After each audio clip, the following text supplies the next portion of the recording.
Welcome back, guys. Hope you guys are having a great day as always. Today we're going to be talking about depth first search and breadth first search.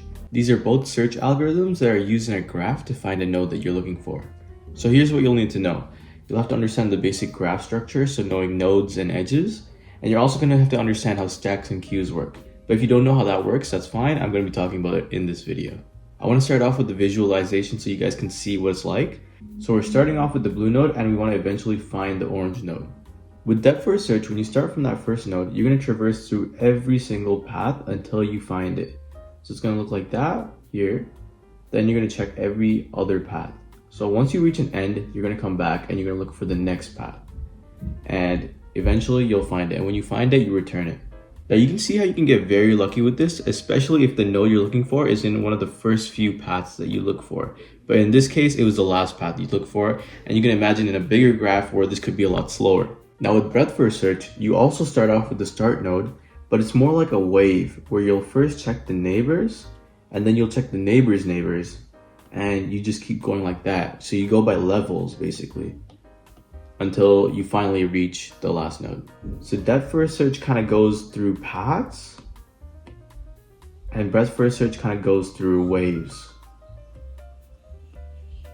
And both algorithms are actually very similar in pseudocode. There's only one big difference, and we'll talk about that now. Now here's a generic search algorithm that almost every search algorithm uses. So we start off with the visited. This is very important because we don't want to get trapped in a cycle by revisiting the same nodes. If we prevent revisiting nodes in the same path, we prevent cycles from happening.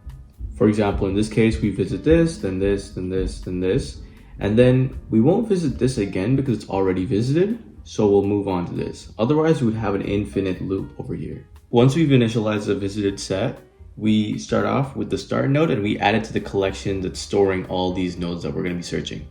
The collection is the only thing that actually changes with the algorithms. So everything else is the same. Only difference is the collection. So while the collection isn't empty, we have a while loop now. We extract a node from that collection. And then if that node is the goal, then we return that. But if not, we add that to the visited set of nodes so we never revisit again. And then we go through each neighbor of these nodes. And if they're not visited, we add them to the collection. And the loop repeats with the entire set of nodes until the collection is empty. If this is a little confusing, don't worry, I'm going to have a demo right after. So before we do the demo, let's talk about what the collection is for each algorithm. So for depth first search, we're going to be using a stack as a collection. And for breadth first search, we're going to be using a queue as a collection. And you can actually use a min heap for other algorithms like Dijkstra's algorithm and A star, but we'll be talking about that in another video. Just to remind you guys, if you don't know what a stack or a queue is, they're both like an array, except they have one entrance and one exit. So if we add the numbers 1 to 4 to a stack, for example, so we have 1, and then we had 2, then we had 3, and then we had 4. A stack only has one entrance and one exit at the very top. It's similar to a stack of paper where you would take a sheet from the top of the stack, but if you wanted to put a sheet back, you'd also put it back to the top of the stack. So if we wanted to extract all these values from this collection, it would come out in the order of 4, 3, 2, 1. Now with a queue, let's add them the same way. Let's add 1, 2, 3, and 4. Also has one entrance, so we always add it this way, but the exit is now going to be at the end. So it's going to be first in, first out. So it's more like a line. The first node to come in is going to be the first node to come out. So if we extracted every value from this collection, it would come out in the order 1, 2, 3, 4. All right, so let's start the visualization for depth first search. So I have the visited set initialized over here, and I have a placeholder for what node we return. In this case, 6 is our goal, and our starting node is 0. So first step is we add 0 to the collection. So for the stack, I'm going to add 0 to the collection. So now we're in the loop, and because the stack isn't empty, we take the first value out of the stack. So we're first going to take 0 out of the stack, and we're going to check if that is our goal. So 0 is not equal to 6, so we know 0 is not our goal node, so we're not going to be returning that. Instead, what we do is we add 0 to visited, because we don't want to revisit it again, and we add the neighbors of 0 into the stack now. So neighbors are 2 and 1. So it doesn't really matter what order we put it in, but yeah, we'll just have them here. Now let's continue the loop. Let's extract the value from the stack. So it's going to be 2 because 2 is at the top.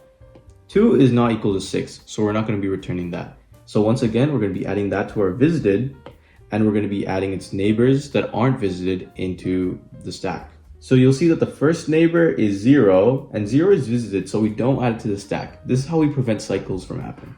2's other neighbor is 3, and 3 isn't visited, so we can actually add that to the stack. So 3 is going to come here, and we continue the loop.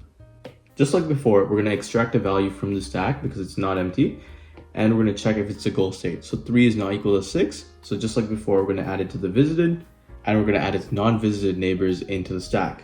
So 2 and 1 are both visited. We're not going to be adding that to the stack, but we're going to be adding 4 and 5. So let's write 4 and 5 here, and let's continue the loop. So the stack is still not empty, so we take 5 out. 5 is not equal to 6, so we don't return it. We add it to the visited, and we add its non-visited neighbors into the stack. So its neighbor 3 is already visited, it's over here. So we're going to add 6 now, and we add 6 to the stack, and we continue the loop. Just like before, we extract the value from the top of the stack. 6 is our goal state, so because of that, we can actually return it. And you'll notice that when we use the stack, we went through one singular path. We went 0, 2, 3, 5, and then 6. We didn't visit 1 and 4.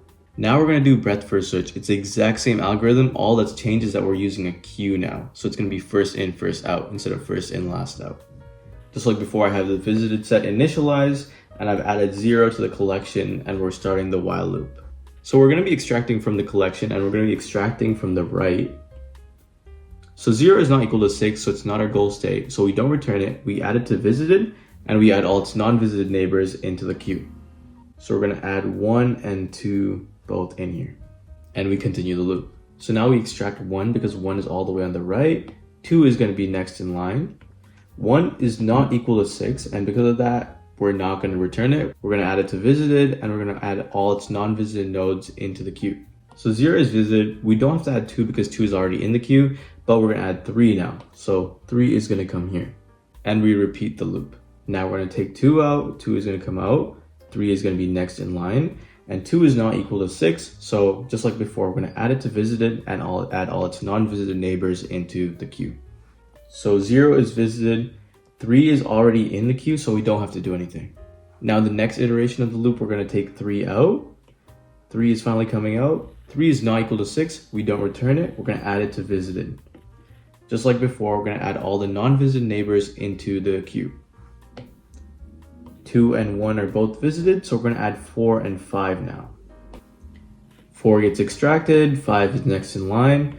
So 4 is not equal to 6, so just like before, we're going to add it to the visited set and add all the non-visited neighbors to the queue. 3 is visited, so we just have to add 6. So 6 comes here, and we continue the loop. We're going to extract 5 now. 6 is next in line. 5 is not equal to 6, so just like before, we add 5 to the visited set, and we add all the non-visited nodes to the queue.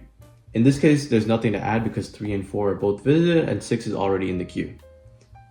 So for our final iteration, we're going to take 6 out. 6 is our goal state, so we're going to be returning that. I'll have links in the description for the pseudocode and a visual tool that'll help you better understand this. Thank you guys so much for watching. If you found this video helpful, please subscribe or share with a friend who might like this.